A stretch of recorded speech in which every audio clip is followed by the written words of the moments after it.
Supposed Bible contradiction. What did Paul do after his conversion?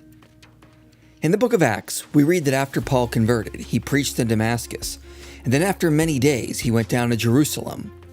But in Galatians 1, in Paul's own words, we read that after he converted, he immediately went into Arabia, then went back to Damascus, and then went to Jerusalem after 3 years. Bart Ehrman says, Paul did not consult with others after his conversion, did not see any of the apostles for 3 years, and even then he did not see any except Cephas and Jesus' brother James. This makes the account found in the book of Acts very interesting indeed. According to Acts 9, immediately after Paul converted, he spent some time in Damascus with the disciples, and when he left the city, he headed directly to Jerusalem, where he met with the apostles of Jesus. On all accounts, Acts seems to be at odds with Paul. Did he spend time with other Christians immediately or not? Did he go straight to Jerusalem or not? Did he meet with the group of apostles or just with Peter and James? However, this alleged contradiction between Acts and Galatians seems overblown, and it is easily reconcilable if we are charitable with the text. First, Luke's statement of many days refers to an unspecified time span. There is even a biblical precedent that it could refer to a period of 3 years. There is nothing in Acts that suggests the period of many days must be shorter than the 3 years that Paul speaks of in Galatians. So Acts doesn't explicitly state that Paul went to Jerusalem immediately after his conversion. Nor does Acts 9:23 necessarily mean it could not have included Paul's trip to Arabia for an unspecified amount of time. To say Acts is wrong because it leaves out the trip to Arabia is an argument from silence.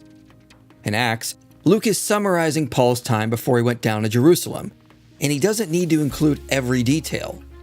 Also in Galatians, Paul is not saying he didn't do anything in Damascus before going into Arabia. He is merely noting that after he converted, he didn't consult with anyone about his vision. D.G. Peterson says, after 3 years in Galatians 1:18 could allow for an initial period of preaching in Damascus, followed by a stay in Arabia, and further ministry in Damascus before going up to Jerusalem. Timothy George says, how could Paul have at once both preached in Damascus and gone off to Arabia? The difficulty disappears altogether if we follow the literal sequence of the Greek text and interpret immediately as qualifying Paul's negative statements concerning his post-conversion whereabouts. Clearly the point he was making was not that he went immediately to Arabia without doing anything at all in Damascus, but rather that immediately after his conversion, he did not go to Jerusalem or consult with the apostles there. Paul also notes he returned to Damascus after being in Arabia. Since Luke is summarizing the time Paul spent in Damascus, and since Paul goes to Jerusalem from Damascus, mentioning the temporary stay in Arabia is not necessary for what Luke is doing. Luke often would summarize long periods of time into what seem like shorter periods. Notice at the end of his gospel, it seems he is saying the ascension happened on the same day as the resurrection. But then we read in Acts 1 that Jesus was actually on the earth for 40 days between his resurrection and the ascension. The same thing is most likely happening in Acts 9. The way Luke writes could be taken to mean a much shorter time period than what actually occurred. With regards to whether Paul spent time with other Christians or not, Galatians doesn't actually say Paul didn't spend time with other Christians. It says he didn't consult with anyone about his meeting with Christ. Thomas Schreiner says, Paul's point is that he did not query others about the legitimacy of the revelation he received. He knew without a doubt that he had been called as an apostle of Jesus the Christ. So if we are to be charitable with the text, Paul did not state he didn't spend time with anyone. He is saying he didn't consult with anyone on the nature of his revelation until he later went to Jerusalem. As to whether Paul met with all the apostles or some, this seems to be reading too much into the text. Luke can merely state Paul met with the apostles without meaning Paul had to see all of them.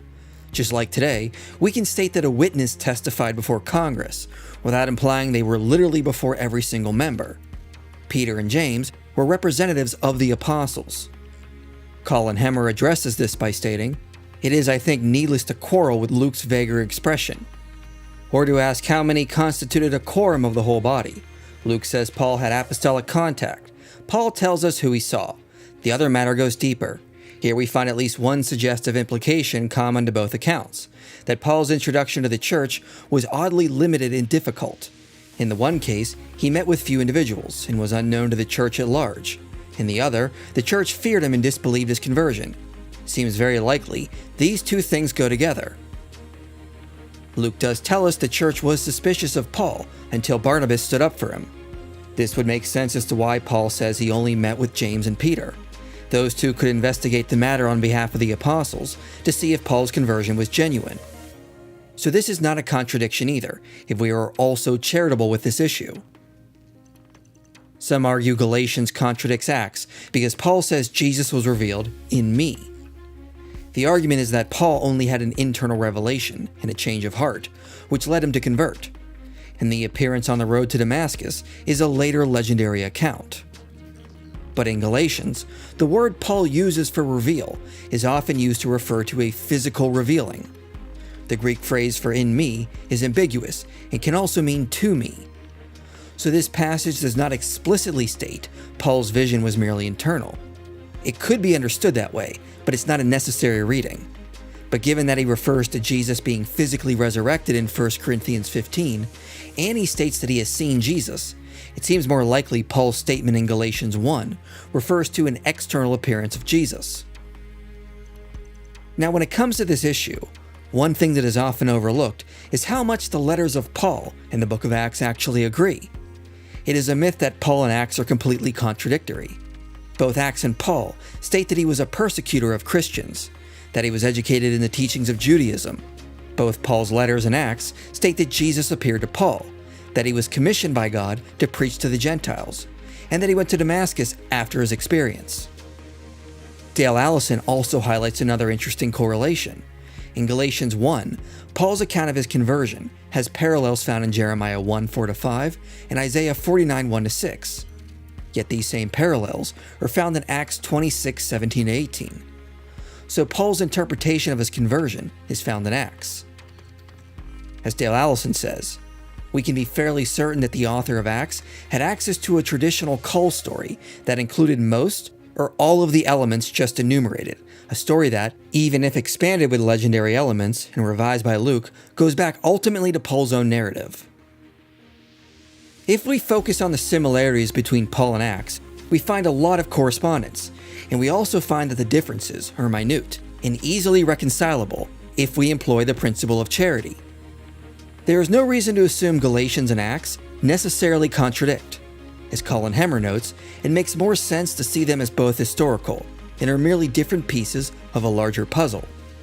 Thus, this supposed contradiction can be resolved.